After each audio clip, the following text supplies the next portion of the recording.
Mike Radich here, and I'm now joined on the phone by MMA Veteran Jessica Aguilar. Jessica, how are you? Fine, thank you, Mike. Thank you for having me. No problem. Jessica, you got a fight coming up at Fight Time 8 against Patricia Vodanik. How's training been going for the fight?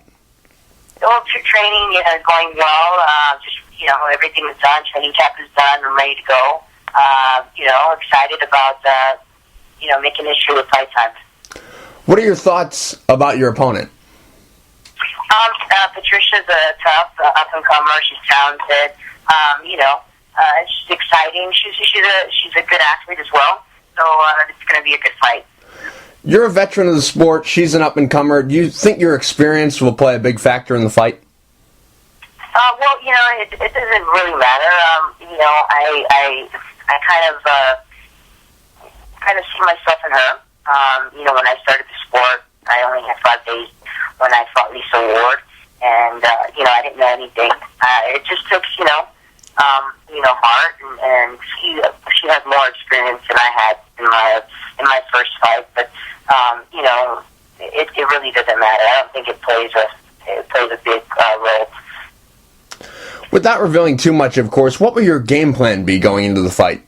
Well, you really can't have any game plan. I mean, I can just fill my opponents out. My training camps are the same for every opponent, whether it's it doesn't matter who I'm fighting.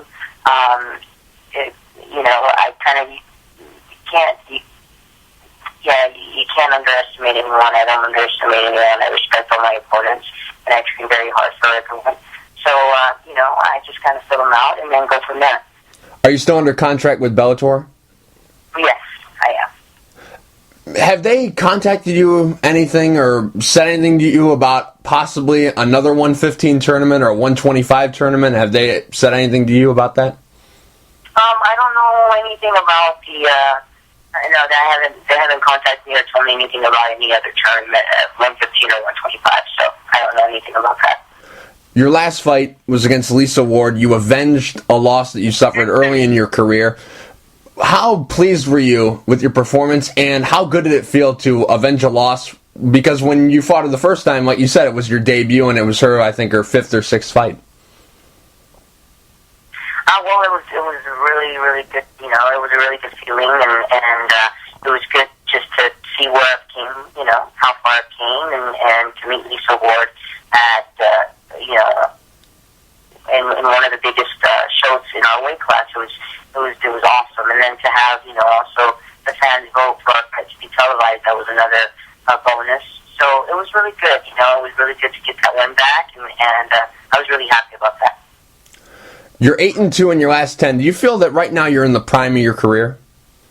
Absolutely, yeah. Right now, this is my prime. This is the prime of my career. I still have a lot to learn, but definitely I do think of my career. I'm pretty sure it was your last fight. After in the post-fight interview, you called out Megumi Fujii. Why did you decide to call her out instead of calling out the champion, Zoila Frausto, who has a controversial win over you? Well, it can only make sense, right? You know that I'm ranked number 1 and Megumi's ranked number 2. The belt, to me, it doesn't mean anything. I know I won that fight, and my focus is to become number 1, and Megumi is ranked number 1 in the world, and for me, she's still considered the pound-for-pound female in the world right now, and that's who I want. So, I didn't call her out disrespectfully. I just want to be the best, and she's the best, so that's who I want.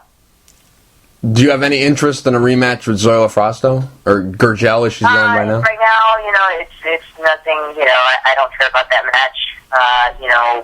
If it's offered later, she can make the weight, and the deal is good, then I'll take it. But right now, that's not my focus. Like I said, I want to be the best, and Megumi's the best, so that's my focus. The current landscape for women in mixed martial arts, do you feel that it's strong right now? Because there's a lot of women that are all coming together at 135. The 145 division is pretty much gone. There's a few good women at 125, a few good women at 115. Do you feel that women's MMA right now is really strong? Well, right now, of course, it's bigger than ever, you know, of the female MMA.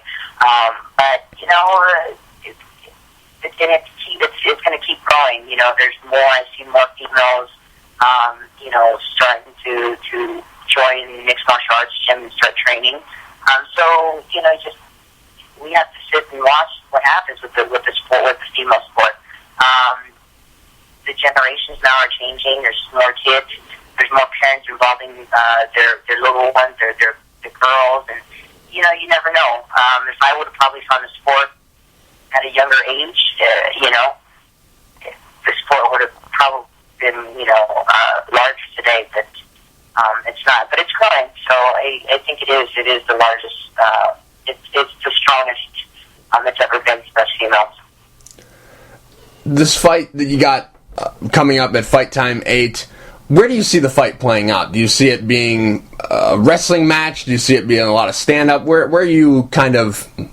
I really don't see. I don't know what's going to happen. I mean, I'm prepared for anything. I train very hard on my feet, on the ground. It doesn't matter.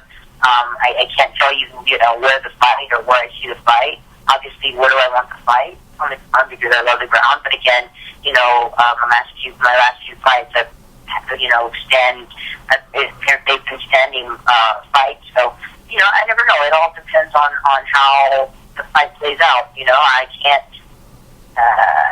tell you, hey, this is going to happen. But you know, it's like a game of chess. You don't know what's going to happen.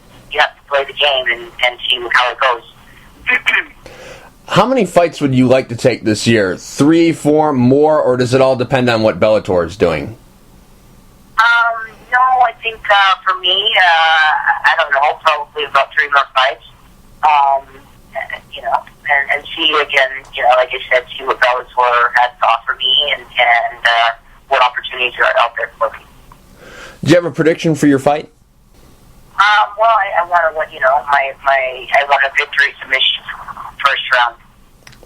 Jessica, real quick before I let you go, do you have any sponsors you'd like to thank? Anything you want to say to the fans?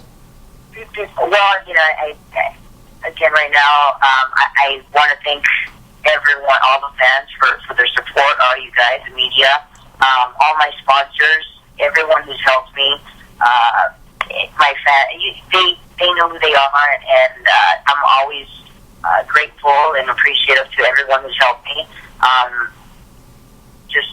You know, I wouldn't be here without you guys, so I just want to be, you know, I want to thank everyone who supported me, showed me love throughout the years, and you know, helped me become or get to where I'm at today. So, you know, if you guys want to follow me on Twitter, JagATT. If you guys are interested in seminars, appearances, privates, or anything like that, you guys can contact me through my email at jag@jessica.aguilar.com.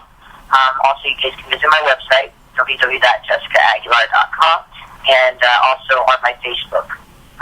You know, and again, thanks to everyone. I'm not going to name any names, sponsors, anything like that, but I'd like to give everyone thanks.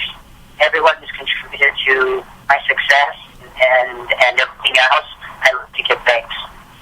Jessica, thank you for taking the time to talk. I really appreciate it. Good luck at Fight Time 8 against Patricia Vodanik. Thank you.